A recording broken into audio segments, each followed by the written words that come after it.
I walked right past him when he got off. Didn't even offer no help. Della, can you turn the phone pause it for me?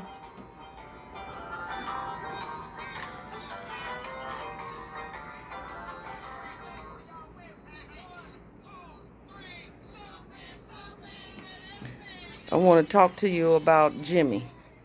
Oh, I don't like these. Well, we need to see if we can get some help or some advice from people. Don't nobody know me. I don't know nobody, but we gonna see where it goes. I don't know nobody either. Yeah, we just gotta put it out there and see if somebody can help. He has medical issues right now.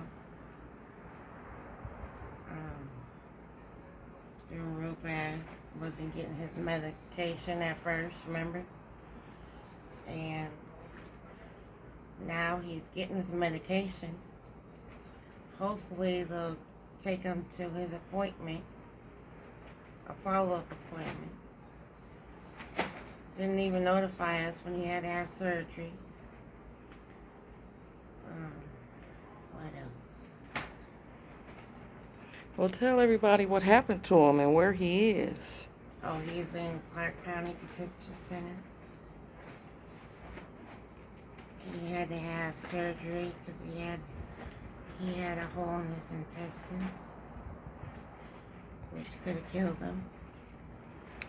He had all kinds of tubes in him, draining the stuff out.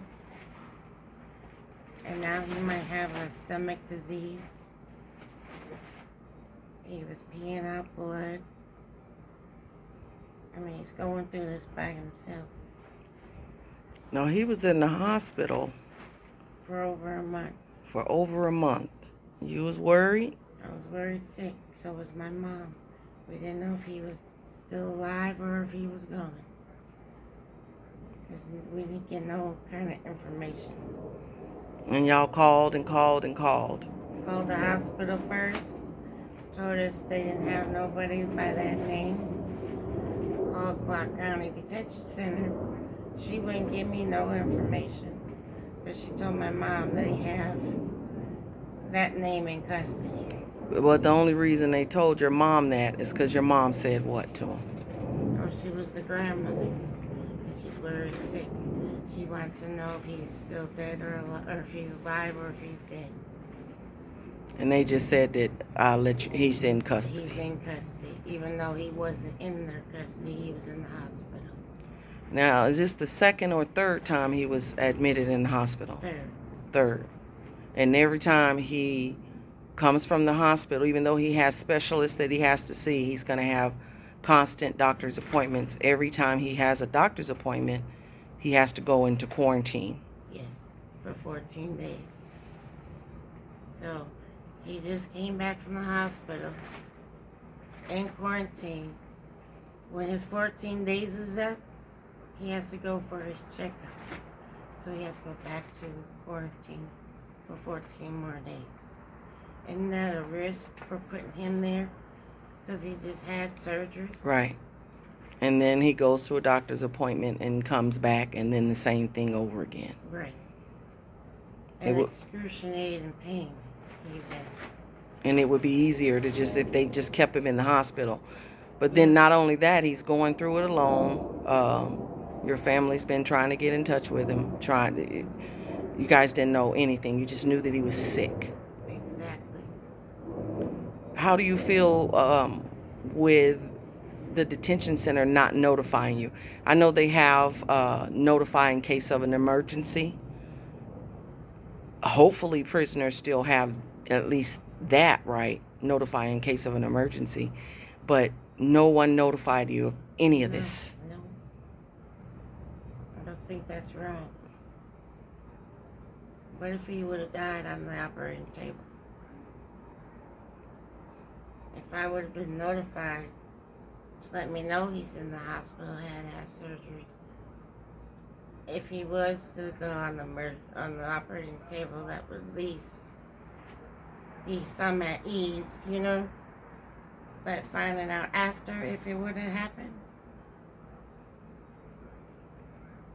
That's horrible. Sorry. It doesn't matter whatever the crime is, he still should be entitled to proper health care. And with Corona out there, back and forth and quarantine, and that just seems like it would make him sicker. That's what I'm thinking. Because what if someone in quarantine has it? And you've been hearing reports that it's in the jails and in the prisons. Right. It's scary. It is. What would you say to another mother that may be experiencing the same thing?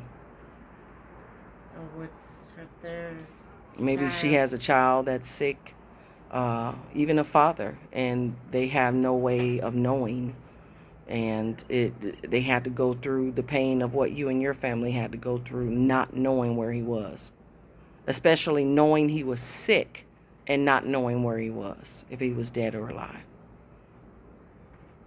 So if you had someone going through the same thing that you're going through, do you have any advice for them? Well, calling CCDC, you just get the runaround. Even calling the hospitals, you get the runaround. I don't really have any good advice, because I didn't get anywhere when I was trying. I had to literally wait and pray to God that He would call me. And how did you feel when he called you? My mind was so at ease. My heart dropped.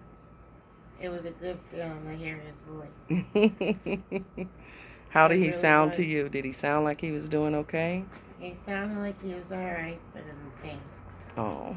I could tell he's in pain.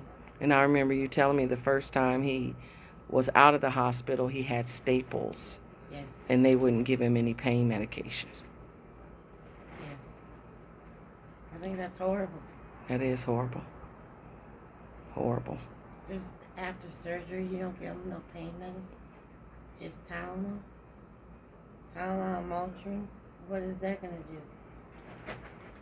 Yeah. You have a wound, staples, and you're giving me Tylenol. Really? That's crazy.